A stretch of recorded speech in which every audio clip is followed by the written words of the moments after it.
Radio Educación presenta Diabetes y yo. Sondeos, reportajes, tips, cápsulas de salud y mucho más. Propuestas para lograr una mejor calidad de vida. Diabetes y yo. Prevengamos el suicidio juntos.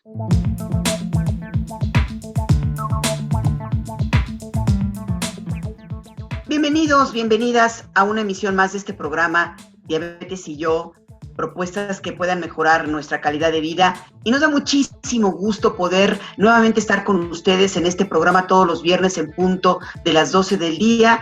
Seguimos con sana distancia y por eso este programa ha sido previamente grabado. Gisela, te saludo, ¿cómo estás?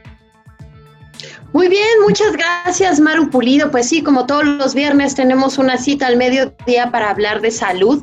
En esta ocasión con un tema fundamental, prevención de suicidio, como ya se mencionó. Y quiero que nos acompañen a escuchar la siguiente cápsula introductoria que el equipo de este programa Diabetes y yo ha preparado para todos nuestros radioescuchas y dar paso, Maru, ¿qué te parece?, a la entrevista de hoy.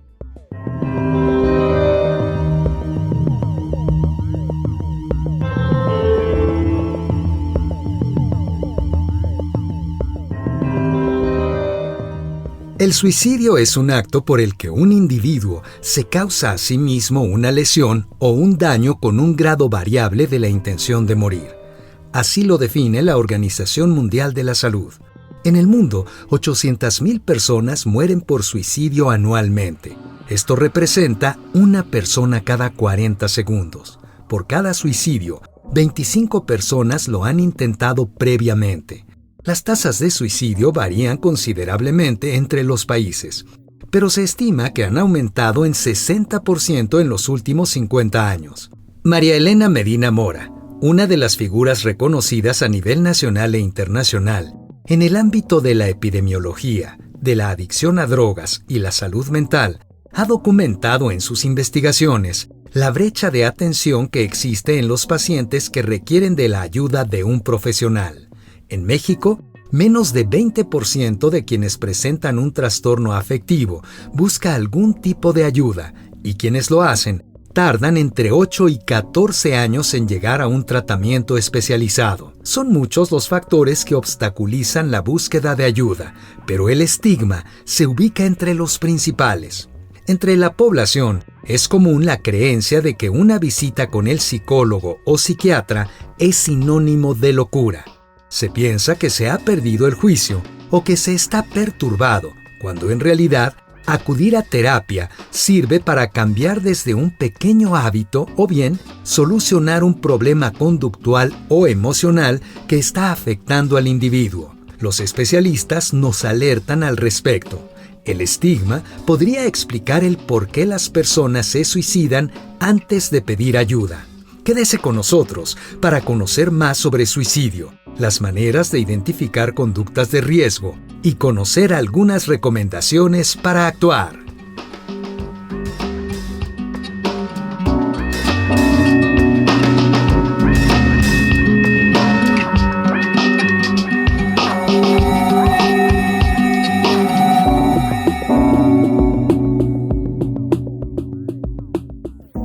Y bien, amigos, como escucharon en esta breve introducción, vamos a hablar nuevamente de este tema preocupante, el suicidio, que no es solo un tema de salud, porque tiene repercusiones importantes en toda nuestra sociedad y hay una preocupación fundamental en los jóvenes que han sido también golpeados en estos tiempos, desde antes de la pandemia, Gisela, amigos, por falta de trabajo, por falta de oportunidades, ya no son los tiempos en que antes se podía conseguir un trabajo fácilmente. El futuro no ha sido nada prometedor para nuestros jóvenes y esta es una de las causas también que pueden pues acelerar este preocupante problema, Gisela.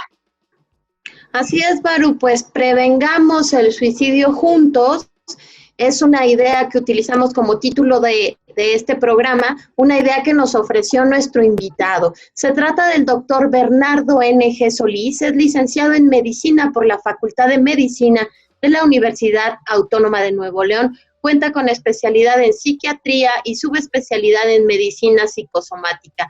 Está certificado por la Junta Americana de Psiquiatría y Neurología en Psiquiatría General en Medicina Psicosomática, así como por la Junta Mexicana de Psiquiatría. Actualmente el doctor Bernardo N.G.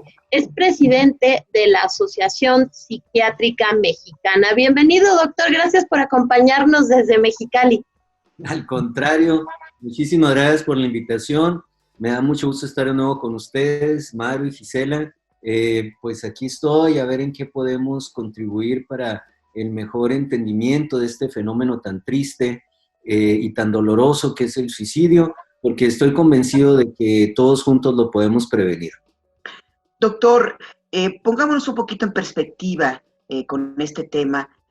¿Se puede decir que a raíz de la pandemia han aumentado el número de suicidios y sobre todo en los jóvenes? ¿Qué nos puede decir al respecto, doctor? Pues mira, desde antes de la pandemia, como acertadamente decías en uno de tus comentarios anteriores, el grupo de jóvenes ha sido más afectado por el suicidio que la mediana y la tercera edad de la sociedad. En cuanto a los datos duros de en cuánto han aumentado, no te lo puedo decir con exactitud, pero como representante de APM he estado entrando a las reuniones del Grupo Técnico de Trabajo de Fortalecimiento de Salud Mental de la Secretaría de Salud, y ahí la Secretaría de Salud junto con la UNAM han estado llevando estadísticas muy rigurosas de la demanda de servicios de atención psiquiátrica de emergencia. Y sí han aumentado, no te puedo decir en cuánto porque pues, son datos de ellos, ¿verdad? Y a nosotros nos los presentan así, pues a manera de reporte, pero pues lo que sí sabemos es que en cualquier sociedad, y con esto quiero decir que el suicidio es desafortunadamente un fenómeno global, cualquier sociedad de cualquier país ante situaciones de desastre como esta pandemia, de desastre como guerra, de desastres como crisis económica, siempre aumentan los niveles de suicidio y de otras manifestaciones de violencia como la violencia intrafamiliar y los homicidios. Entonces, ¿por cuánto? No te puedo decir exactamente, pero sí, por eso es que se le ha llamado a esto de la salud mental la siguiente pandemia, porque a como se vaya aplanando la curva de contagios, disminuyendo la curva de contagios, entonces nos estamos encontrando con una sociedad muy golpeada por crisis económica, muy probablemente crisis familiar, y también las dificultades que todavía nos toca ver debido a la adaptación de los servicios educativos, que qué bueno que hay medios, qué bueno que se contrató o se hizo convenio con la televisión abierta, pero pues no. Entonces, de todo eso va a haber repercusiones en nuestros adolescentes, en nuestros jóvenes, educación, empleo, y esos son todos ingredientes que, si quieren, más adelante lo explicamos, cómo se van combinando de manera adversa para que en algunos casos el desenlace sea el suicidio. Sí, doctor NG, porque antes de vivir la pandemia, que pues de manera oficial empezó en febrero, la última semana de febrero de 2020 en nuestro país, México venía ya de manera general ascendiendo en número, o el suicidio se venía posicionando ya en los primeros lugares de muerte, sobre todo, como bien lo decía Maru, entre los jóvenes. De acuerdo con lo que usted nos dice, una mezcla de muchos factores, ¿no? Desempleo, la situación económica, la competitividad feroz. Veía yo en la página de la Asociación Mexicana la Asociación Psiquiátrica Mexicana, veía unos videos muy interesantes sobre violencia en la pareja, sobre bullying, donde tratan temas que son de atención inmediata y de manera además muy directa, muy frontal y muy propositiva. Radio Escuchas, si tienen oportunidad de ver esos videos muy recomendables, vamos a dejar la liga en Facebook. Pero doctor, ¿qué es lo que hace que nuestra sociedad la sociedad mexicana vaya ascendiendo el suicidio en la causa de muerte y obviamente la pandemia, como usted ya lo describió? ¿Qué es lo que hace este caldo de cultivo en nuestra sociedad para que el suicidio florezca? Pues sí, de ahí que mi visión de esto es el de la prevención, y la prevención actúa a diferentes niveles, ¿no? Entonces, lo que hay detrás de la investigación, tanto psicológica como médica y de neurociencias, es de que para que un individuo se suicide, tienen que haber varias cosas sucediendo al mismo tiempo. Porque yo te puedo mencionar factores de riesgo y cualquiera de ellos tú me vas a poder decir, pero yo conozco gente con esos factores de riesgo y nunca se han intentado suicidar, ahí andan soportando pobrezas, o soportando abusos, o soportando enfermedades crónicas como la diabetes, o soportando el vivir con cáncer. Y entonces, lo que sí sabemos es que en estas personas en las que se van juntando factores de riesgo, también traen algo de fondo. Y ahí es donde podemos intervenir en la prevención. Entonces, pues, ¿de qué se trata? Bueno, por ejemplo, personas con antecedentes de abuso en la niñez están más propensos a intentar suicidarse. Personas que viven en medios de pobreza están más propensos a suicidarse. Personas que llevan algún trastorno mental, como le quieras llamar, psiquiátrico o emocional, sin detectarse, o si son detectados sin atenderse apropiadamente, y a eso le inyectas un elemento de crisis, ¿sí? Que te despidan del empleo, que cortes con la novia, que te corran de la casa, o que descubras a tu pareja que está poniendo los cuernos, o que te den la mala noticia de un diagnóstico fatal de una enfermedad o de una enfermedad incurable, puede ser suficiente para que el paciente, el individuo, el hombre, la mujer, decidan quitarse la vida. Doctor, y le queremos preguntar también la relación entre este riesgo del suicidio y el consumo de drogas, de alcohol, las adicciones, que también por este motivo ha habido un aumento entre los jóvenes que se la están jugando día a día, y ha aumentado también muchos casos de adicciones y de consumo de sustancias psicotrópicas y todo eso. Sí, mira,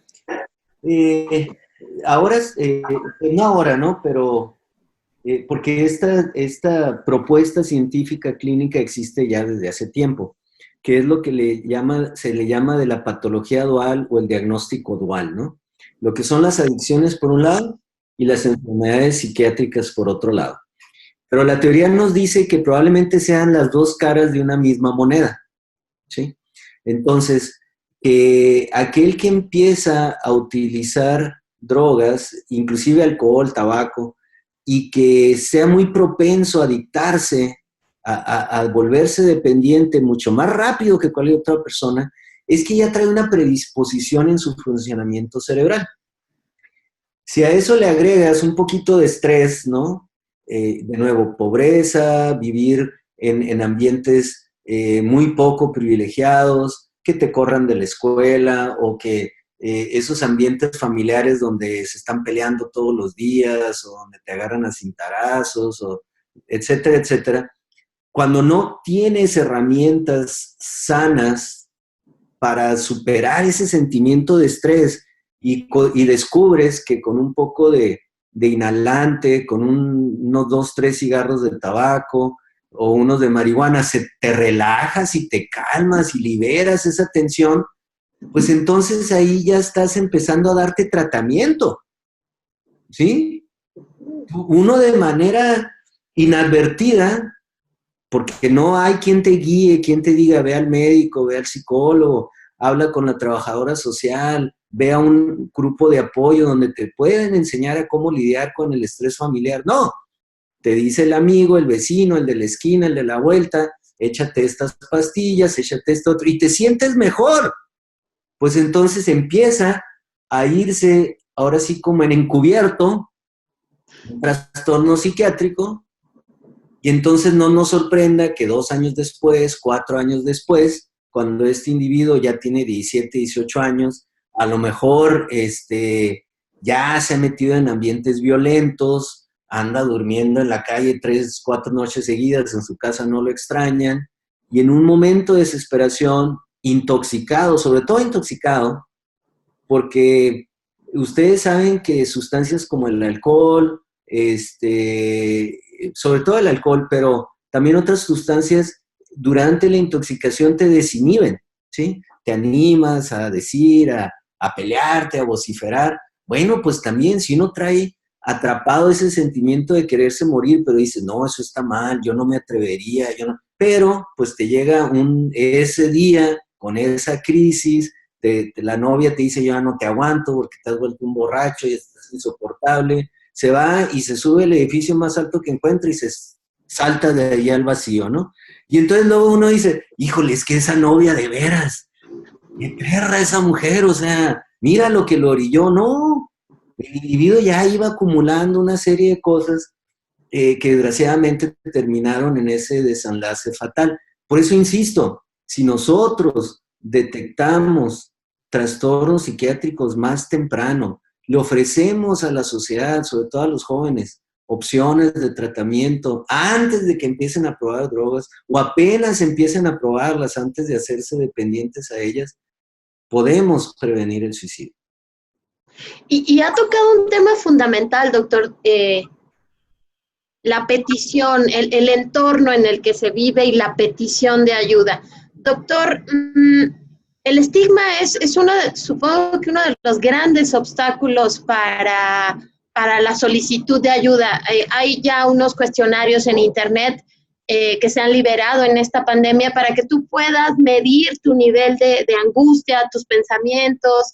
Llené uno de la UNAM, muy, muy bueno, y justamente te deja, no solamente te dice, está usted muy cerca o muy lejos o cuidado, sino que también te da ciertos recursos y teléfonos, opciones. Al final del día, eso es lo que necesitamos, pero no, tienes que buscarlas mucho para que lleguen a ti. ¿Tiene que ver también ahí el estigma, doctor? Sí, dices un punto muy importante porque hay una brecha ahí entre, primero, descubrir que lo que uno está sintiendo puede tener solución, que sea mejor que consumir alcohol o drogas, pero de ahí hasta que uno descubre por dónde, ¿no?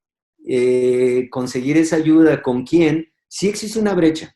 Y no es exclusiva de México, pero pues sí debería de, no, eso que no nos sirva de consuelo, creo que deberíamos ser más proactivos a facilitar este tipo de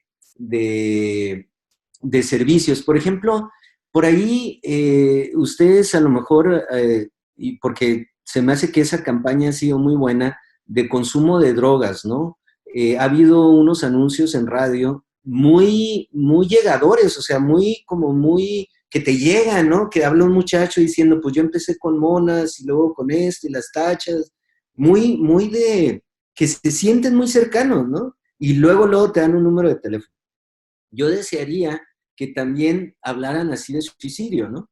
Entonces, por ejemplo, a ese respecto, y no quiero pues aprovechar para anunciar que en las actividades alrededor del Congreso de APM, nosotros tenemos unos foros públicos que pues ahora las condiciones nos han obligado, lo vamos a hacer por Facebook Live, los días 29, 30 de septiembre y 1 de octubre, y precisamente va a ser respecto a prevención de suicidio en jóvenes, uso de drogas en jóvenes y violencia de género en jóvenes, ¿no? Eso es nuestro granito de arena para contribuir a que hablemos de estos temas, porque no, o sea, es una realidad. El suicidio sucede, está sucediendo en aumento, y lo mínimo que debemos hacer es no quedarnos callados, ¿no? De que hay servicios para todos en todos los rincones de México, pues no, ¿verdad? Es una realidad. En ciudades como la Ciudad de México, pues hay más, en ciudades más grandes, en otras no. Pero entonces también les quiero comentar lo que está haciendo la Asociación Psiquiátrica Mexicana a través de un curso que se llama DAS, que es Depresión, Ansiedad y Suicidio, donde estamos entrenando a médicos de primer contacto de todos los estados, ¿sí? Entonces, esto nos va a dar una base, es apenas el principio, para que estos médicos de primer contacto aumenten sus competencias para detectar oportunamente, y parte del trabajo no es nomás decirles cómo es la exploración y el examen del paciente, sino también que aseguren en su localidad a dónde dirigir a esos pacientes, sobre todo los que están en riesgo suicida, para poder dar porque, pues qué chiste decirle, mira, ese sí está en riesgo y ese no, si no tienen a dónde mandarlo, ¿no? Entonces, esa es nuestra contribución con la idea de ir cerrando estas brechas precisamente de las que tú estás hablando. Doctor, sin embargo, ahora en esta época de confinamiento, donde no hay mucho servicio, digamos, presencial, no es tan fácil poder, sino que muchas de las terapias se hacen por internet, se hacen en videoconferencia. ¿Cuál sería como el acompañamiento? Muchas veces es una llamada telefónica, habla un psicólogo con alguien con un joven que tiene problemas. ¿Qué herramientas se utilizan también ahora que estamos en este confinamiento? No es tan fácil hacer una cita presencial con un doctor, y en caso de emergencia, pues, ¿qué se hace, no? Sí, completamente de acuerdo. Y deja tú, o sea, bueno, ahorita pues ya no estamos como estuvimos en marzo y en abril, ¿no? Pero es que aunque pudieras llegar a urgencias en marzo y en abril, pues estaban tan ocupados con pacientes con riesgo COVID, ¿no? Digo, no estoy diciendo que ya no están, pero como que se está atemperando ahí la cosa, yo qué sé, yo no soy epidemiólogo, pero definitivamente, pues hay otras prioridades ante una pandemia y eso dificulta el poder dar este servicio.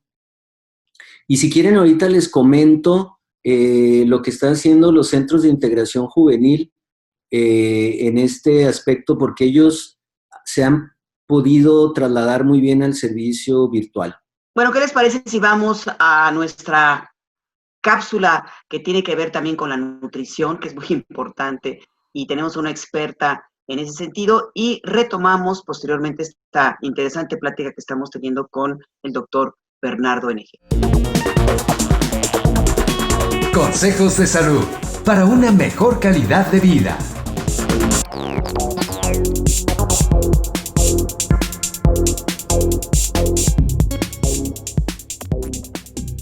Hola, ¿cómo estás? Mi nombre es Mónica Hurtado, la nutrióloga de Quiero Saber Salud.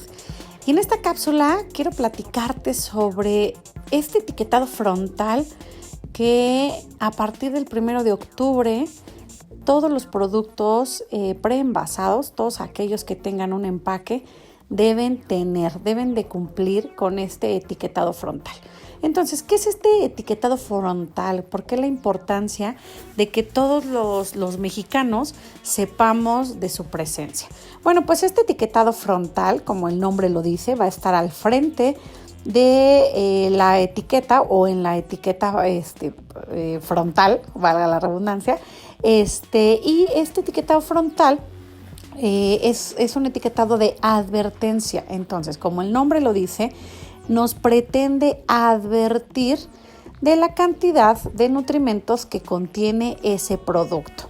Este etiquetado frontal tiene como característica la presencia de unos octágonos, unos iconos de color negro que tienen o contienen las frases de exceso en sodio, exceso en azúcares, exceso en calorías, exceso en grasas saturadas, exceso en grasas trans, y contienen dos leyendas, una que contiene edulcorantes no calóricos y la otra que contiene cafeína.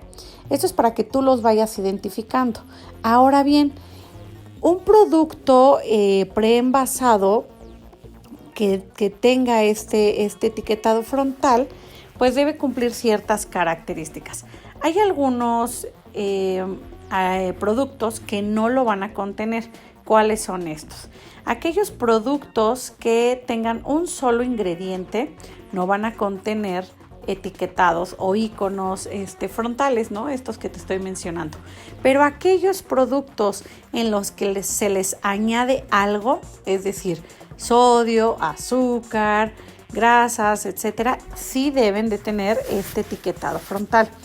Ahora bien, este etiquetado frontal está calculado por 100 gramos o 100 mililitros de producto, lo que quiere decir que tú tendrás que estar haciendo algunas operaciones para saber realmente si el consumo de esos 100 gramos o 100 mililitros van a tener ese exceso que van a mencionar. Pero si tú te comes 15 gramos, 10 gramos, 5 gramos, 50 mililitros, pues obviamente no va a ser equivalente a ese exceso. Entonces, lo primero que tienes que saber es que ese etiquetado está calculado por 100 gramos o 100 mililitros. Los nutrimentos que van a tener este icono de exceso son azúcares, calorías, grasas trans, grasas saturadas y azúcares.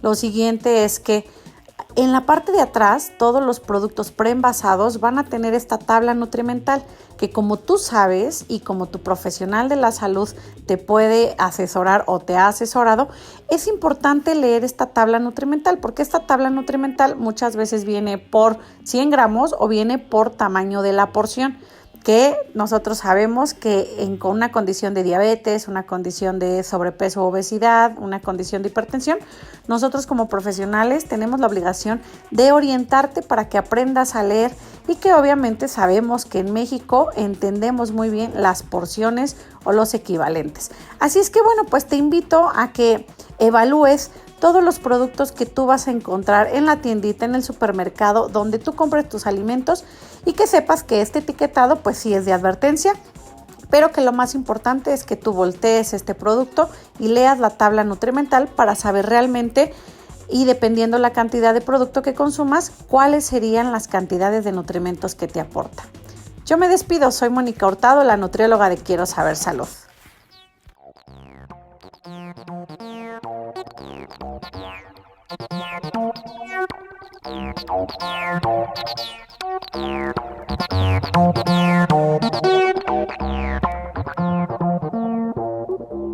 Bueno, en otros momentos estábamos, recuerdo que ya hemos tenido al doctor también en una interesante charla anteriormente, y perdón porque iba a entrar Gisela, mi compañera, y arrebatadamente entré. Perdón, Gisela, ahorita rápido te dejo el micrófono. Bueno, que bueno, este fenómeno del suicidio no es nada más exclusivo de los jóvenes. O sea, ha habido realmente muchas altísimas tasas de suicidio. Bueno, nos enteramos hasta por los periódicos y por la información de los programas, en el metro, gente que se ahorca en su casa, unas situaciones terribles, y de gente también adulta mayor, de diferentes edades. Eso esta crisis, que ha sido crisis económica, de trabajo, de enfermedad, de un futuro que no vemos muy claro, nos ha orillado a todos a depresiones, a la mayoría de la gente, sino a depresiones, a tristezas y según la sensibilidad y el organismo de cada persona, pues a situaciones más graves.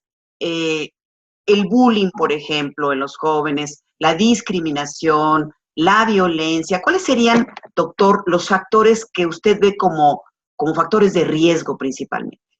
Sí, eso. Entonces nos volvemos a concentrar en tres tipos de ingredientes, ¿no? Algo que está pasando de base.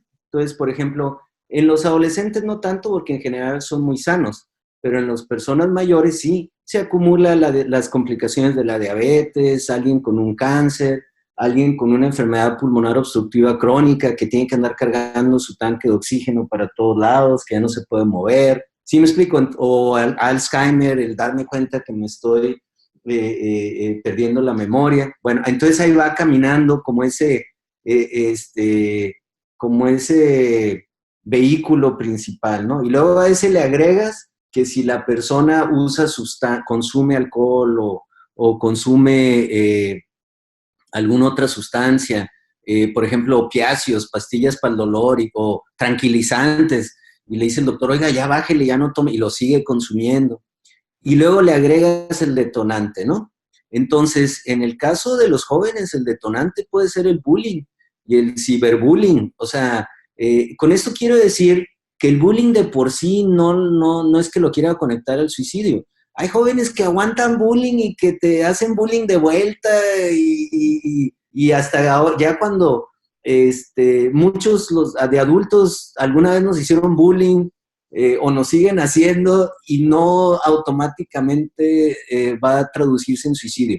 Pero digo, es uno de esos ingredientes, ¿no? Entonces, yo quisiera que más o menos en esos tres aspectos, en esos tres campos, casi cualquier víctima de suicidio le podemos identificar las tres cosas que estaban activas, que se juntaron en algún momento y tuvieron este desenlace fatal. Entonces, estamos justamente desmenuzando los factores de riesgo para tratar de resolver esta pregunta que nos ha despertado inquietud desde siempre. ¿Qué es lo que lleva a un individuo al tomar una decisión? ¿Qué es lo que lleva a un individuo al suicidio? Doctor, ¿cómo se pueden detectar las señales? Porque pues bien lo dice el equipo de diabetes y yo, de pronto nos sentimos desesperados, de pronto quizá algunos de nosotros, radioescuchas, hemos sido diagnosticados con depresión o mostramos signos. ¿Cómo podemos detectar y ser muy conscientes de que algo en algún momento pudiera, como usted dice, irse sumando en esta ecuación poco feliz? Pues sí, me parece muy, muy importante esta pregunta porque me da la oportunidad de aclarar que si bien el suicidio uno piensa rápidamente en depresión, pero tampoco significa que todas las personas que se les diagnostique trastorno depresivo mayor van a acabar suicidándose. De hecho, la inmensa mayoría no. De la misma manera, no todas las personas que se llegan a convertirse en víctimas del suicidio tenían como diagnóstico primario depresión. Por ejemplo, trastorno bipolar, también puede ser esquizofrenia, puede ser, o ese grupo nebuloso, oscuro de consumo de sustancias que nunca les diagnosticaron qué traían detrás del consumo, ¿verdad? Pero, dicho eso, yo sí quisiera plantear, porque aquí está por eso esta oportunidad de hablar sobre el suicidio se las agradezco tanto. El suicidio, para que una persona llegue a terminar su vida por la vía del suicidio es porque caminó un largo viaje. Un viaje que inicia desde el punto donde uno se cuestiona si la vida que está viviendo de veras vale la pena.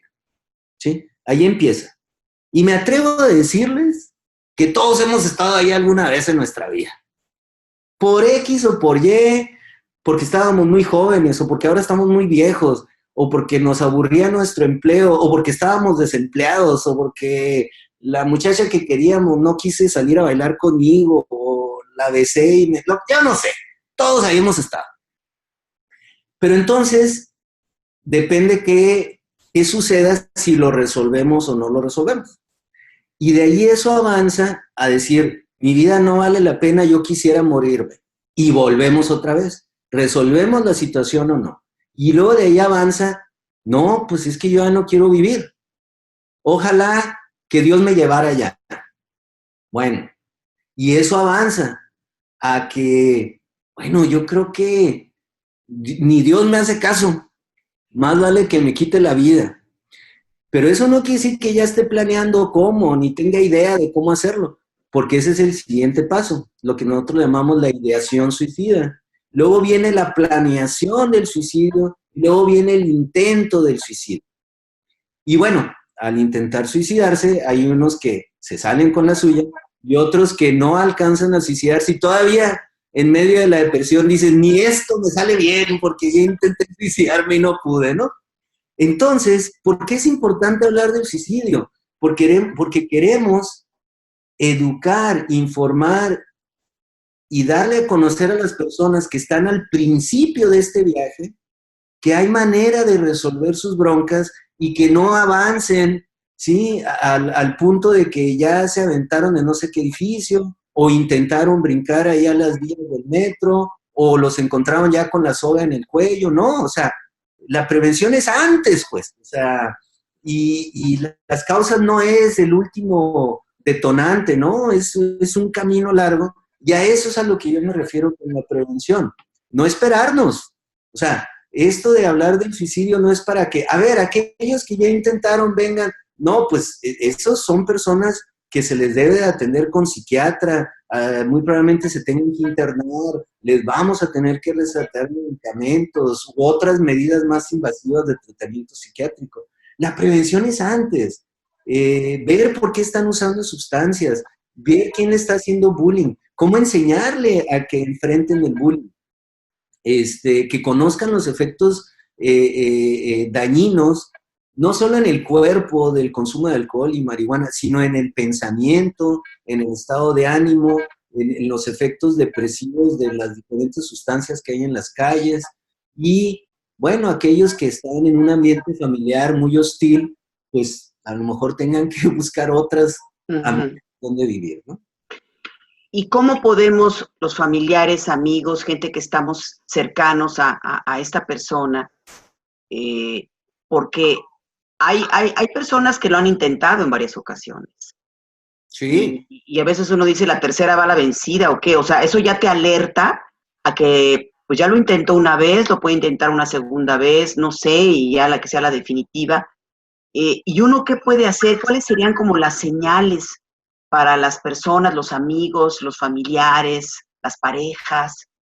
Sí, muy buena la pregunta. Fíjate que estuve en otra entrevista y me decían, bueno, dice, pero por ejemplo, esas parejas que son muy dramáticas y que te dicen, si me dejas, me quito la vida.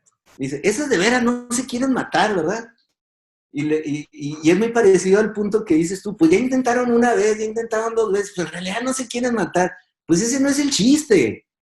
Lo malo es de que algo ya malo está sucediendo allí, ¿no? O sea, ¿cómo andas funcionando en tu mente, en tu personalidad, para tener que amenazar a tu pareja de que si te deja te quita la vida? ¿O cómo estás funcionando si después de que intentaste una y dos veces sigues pensando en intentarlo, ¿no? Sea en serio o no sea en serio, es secundario. Entonces lo que queremos es acercar a estas personas. Entonces esa es la primera oportunidad. Si tienen a alguien que está amenazando o alguien que ya intentó, decirle abiertamente, ¿sabes qué? Esto muy probablemente es una enfermedad. Así como ustedes que ya tienen tanto conocimiento sobre diabetes, saben ya los signos, ¿no? Si alguien empieza a perder de peso rápidamente, a sentirse mal, a orinar mucho, oye, ¿sabes qué? Esto puede ser diabetes. No me voy a checar, no vaya a ser que sí sea, mejor no. No, pues ve para que te atiendas rápido, porque entre más rápido lo diagnostiques y lo identifiques, más probabilidades tienes de no tener complicaciones. Pues igual con esto, ¿sabes qué? Algo anda mal. No, pues es que ese día me sentía mal porque me emborraché y por eso me tomé esas pastillas. No. Algo traes mal desde antes. Tú que eres mi hijo, tú que eres mi hermano, tú que eres mi pareja, tú que eres, y hablarlo con la realidad de que el suicidio sucede. No porque yo te vea, porque ya te vas a matar, no. Es porque sabes que queremos prevenir eso. Y justamente, doctor, hablando de diabetes, de pronto la noticia de una condición crónica llegó para quedarse y de inmediato vienen estos referentes a la mente cuando te diagnostican. Llega el referente de aquella persona que se complicó muchísimo y tuvo daños en otros órganos y su calidad de vida disminuyó de manera terrible.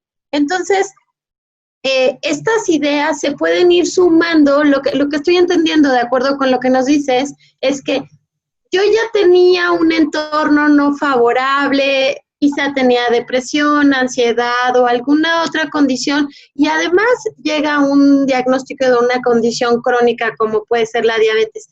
Entonces, atendiendo la prevención, lo ideal sería que esa persona al diagnóstico no solamente va con el endocrinólogo, médico internista y tal, sino que también su salud mental tendría que ser uno de los primeros puntos que el equipo de salud debería atender desde el principio. ¿Estoy en lo cierto? Pues mira, es que estamos hablando, bueno, ¿qué más? Me estás diciendo mi sueño guajiro más común, ¿no? Fíjate que el año pasado, por allá en noviembre, tuve el privilegio de ir a Minnesota, a la Clínica Mayo, como conferencista invitado. Y entonces, parte de la visita es que te llevan a recorrer las instalaciones y todo eso. Entonces, está el gran edificio donde se hacen los trasplantes, el gran edificio de procedimientos cardíacos, el de neurología y luego el de psiquiatría por allá. Pero resulta que allá, paciente que llega a internarse, por lo que sea,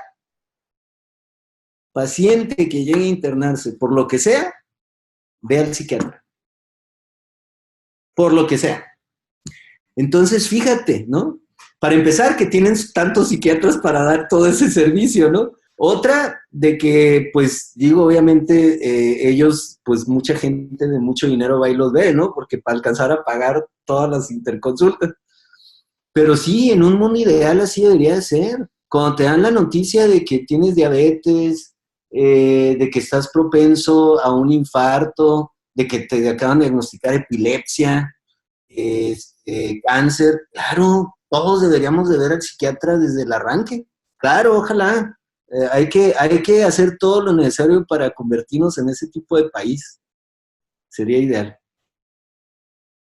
Doctor, ¿y nos podría proporcionar, pues no sé, cómo podemos acercarnos? Por ejemplo, hay una línea psicológica, un número telefónico donde podamos acudir, podamos ser atendidos o que haya este apoyo, este cobijo que se necesita mucho cuando la persona está desesperada o cuando pues trae estos síntomas de depresión y ha manifestado de alguna manera quitarse la vida.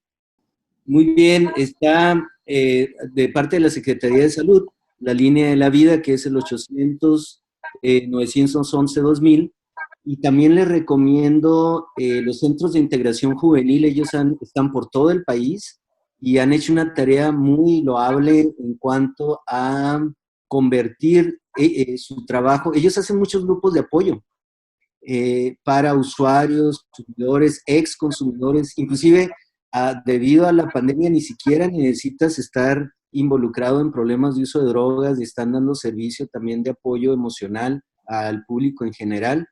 Y te proporcionan también una manera de conectarte a grupos de apoyo de manera virtual, ¿eh? Entonces, están haciendo un gran trabajo. A nosotros lo que nos tocó con ese grupo técnico de trabajo es proporcionar servicio a los primeros respondientes en la atención a pacientes COVID, es decir, médicos, enfermeras y todo el personal de salud. Y así se nos fueron repartiendo las funciones. Entonces, eso es yo diría, o sea, ya, a lo mejor ya dije muchas cosas, pero la línea de la vida sería el primer contacto para que te den una solución en ese momento y una referencia al sitio más conveniente para que continúes tu tratamiento si es necesario. Muy bien, doctor. Pues invitamos a todas y a todos a seguir esta plática que estamos teniendo con el doctor Bernardo N.G. Estamos hablando del suicidio y principalmente de este grupo tan vulnerable que es el de los jóvenes. Vamos a una pequeña pausa en esta conversación para irnos a nuestra sección de glosario. Glosario, para conocer los términos médicos.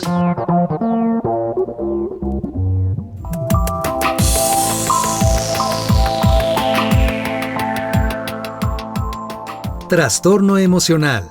Trastornos del desarrollo de la personalidad que responden a factores afectivos y familiares. Se manifiestan en el hogar y en la escuela, denotando falta de adaptación, aislamiento, desinterés y problemas de comportamiento.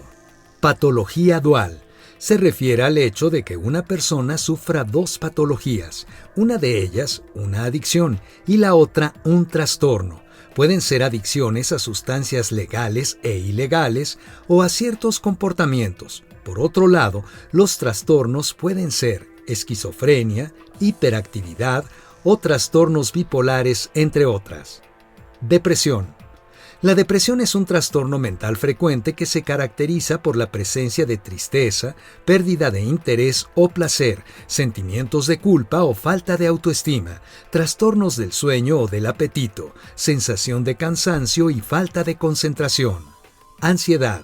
Es un sentimiento de miedo, temor e inquietud que puede hacer que sude, se sienta inquieto y tenso y tener palpitaciones. Puede ser una reacción normal al estrés. Bullying. Es la exposición que sufre un niño a daños físicos y psicológicos de forma intencionada y reiterada por parte de otro o de un grupo de ellos. Ecuación suicida. Para la Organización Mundial de la Salud, el suicidio responde a la combinación de 3 sentimientos en el individuo: desamparo o depresión, desesperación y desamparo.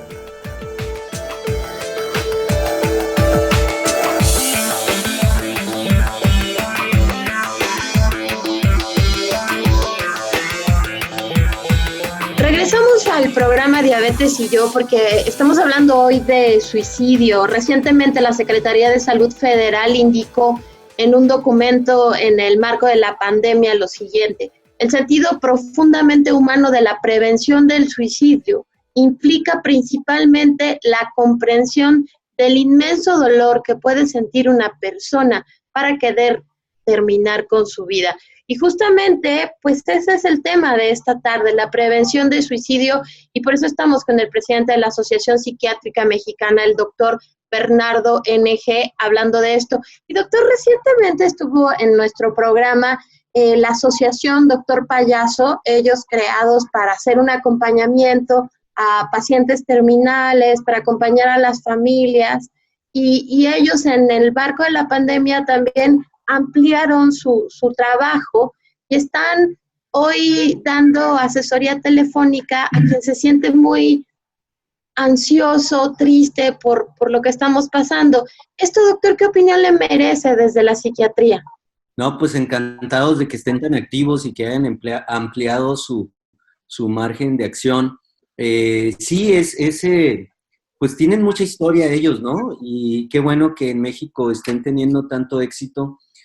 Aquí yo lo único que resaltaría es de que habrán aquellos que les va a funcionar muy bien, pero otros que, aparte de lo que el servicio de Doctor Payaso les pueda dar, que no dejen de atenderse con un especialista en salud mental para complementar esas actividades.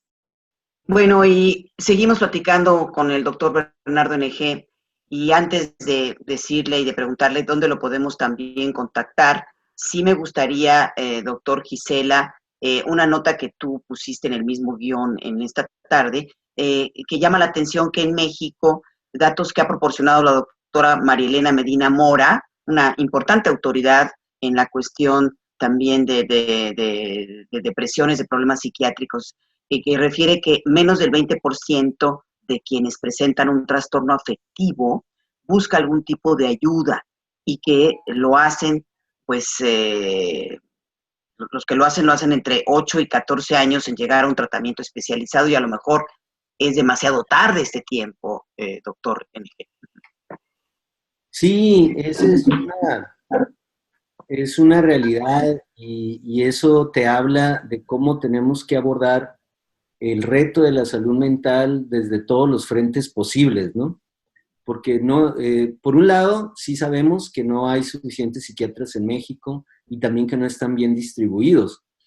Y si a eso le agregas de toda la cantidad de obstáculos que hay para que alguien, a lo mejor que nos está escuchando ahorita en un rincón del país lejano a una ciudad que tenga psiquiatras, pues lo que va a tardar en poder llegar a ver a uno de nosotros, ¿no? Y la doctora Medina Mora, quien yo admiro y reconozco el valor de su trabajo, pues lo pudo demostrar y plantearlo en blanco y negro, ¿no? Con números. En promedio, imagínense lo que es 8 o 12 años para que te empiecen a atender una depresión o un trastorno bipolar o un trastorno de pánico. Digo, nomás pónganse a pensar, porque en diabetes, y luego pasa también, ¿no? Que la persona ya anda, pero quiero pensar que ya no son tantos años porque está más avanzado de los servicios de prevención y de detección de diabetes, pero la cantidad de cambios que están sucediendo a nivel vascular, a nivel pancreático, a nivel cardíaco, pues igual en procesos como depresión, pánico, ansiedad, esquizofrenia, el cerebro se va deteriorando también al paso de los años, y si a eso le agregas uso de sustancias, pues se va deteriorando más rápido en este promedio de 8 a 12 años para finalmente llegar con la atención adecuada. Doctor, ¿y nos podrías proporcionar los datos de contacto? ¿Dónde podemos encontrarte a ti? La información sobre la Asociación Psiquiátrica Mexicana, por supuesto, para que nos sigas hablando un poco más de este gran congreso que están próximos a inaugurar. Sí, entonces, pues nosotros, las actividades alrededor de este año, alrededor del Congreso, arrancaron el 7 de septiembre, alusivo al 10 de septiembre, que fue el Día Mundial de Prevención del Suicidio, y terminarán el 10 de octubre con el Día Mundial de la Salud Mental. Y alrededor de eso vamos a tener nuestro Congreso, que va a arrancar con estos 3 días de foros públicos, que son el 29 y 30 de septiembre y el 1 de octubre. Van a estar por Facebook Live, y los invito a que nos visiten. Se llama Asociación Psiquiátrica Mexicana AC, ese es el nombre de nuestra página de Facebook. Denle like, por favor, visítenos. Hemos estado poniendo información acerca de cómo cuidar tu salud mental durante la pandemia. Hemos puesto también cuestiones de psiquiatría forense, de psiquiatría de niños, de adolescentes. Y los días 2, 3 y 4 de octubre también vamos a tener nuestro congreso anual, que es el primer congreso virtual APM 2020, que se llama Innovando por una Psiquiatría para Todos. Y pueden encontrar más información en nuestra página www.psiquiatrasapm.org.mx. Y déjenme contarles algo. Nos inscribimos en el récord Guinness. Tenemos que juntar 1,500 asistentes para este congreso y si lo logramos hacer, habremos roto el récord de mayor asistentes a un congreso de psiquiatría virtual. Entonces, por favor, ojalá que los que escuchen aquí, que son médicos, enfermeros, psicólogos, trabajadores sociales, tengan a bien inscribirse al congreso, entren, acompáñenos y ayúdenos en este reto de romper el récord mundial de asistentes, récord Guinness, mundial Guinness. Bueno, pues antes de despedirnos, nada más un teléfono, también una dirección, un poquito más lenta, doctor, para que pues tenga todavía millones más que quieran participar. ¿Pueden entrar cualquier persona, o tiene que tener una especialidad? No, bueno, puede entrar cualquiera. Obviamente que los temas van unos más especializados y Muy bien. Ok, el teléfono es el 55 56 52 55 76. Y ya para irnos, y doctor, y agradeciéndole de veras esta plática con usted nuevamente, ¿cuáles serían las recomendaciones al final para irnos un poquito esperanzados en que cada uno puede hacer algo, ayudar? Eso es importante, que la persona se sienta que nos importa, que queremos ayudarla, la empatía entre las personas. ¿Qué podemos hacer? Sí, pues miren, en primer lugar, recordar que el suicidio existe, que todos en alguna vez hemos pensado en querernos morir, hablar abiertamente de esto, y a los seres que más queremos, que más nos interesan, decirle que porque los queremos, los invitamos a que se atiendan, ayudarles llamando al teléfono de la línea de ayuda, a los centros de integración juvenil, con sus médicos de primer contacto, y aquellos que en sus ciudades tengan acceso a un psiquiatra, adelante. Más vale ir a que te digan todo está bien, a no ir y resulta que todo estaba mal. Y yo creo que así juntos de veras podemos prevenir el suicidio. Pues agradecemos la presencia del doctor Bernardo N.G. Solís, presidente de la Asociación Psiquiátrica Mexicana. Gracias por acompañarnos, doctor. Y bueno, recuerden que tienen una cita con nosotros todos los viernes en punto de las 12 del día, donde vamos a hablar de otro tema muy interesante para nuestra salud. Todo el equipo agradece su atención: Mario Ledesma, Oscar Guerra, Ignacio Casas, Brisa Sánchez, Gisela Ayala y una servidora, María Eugenia Pulido. Muchas gracias por su atención. Radio Educación presentó Diabetes y yo. Sondeos, reportajes, tips, cápsulas de salud y mucho más. Propuestas para lograr una mejor calidad de vida. Diabetes y yo.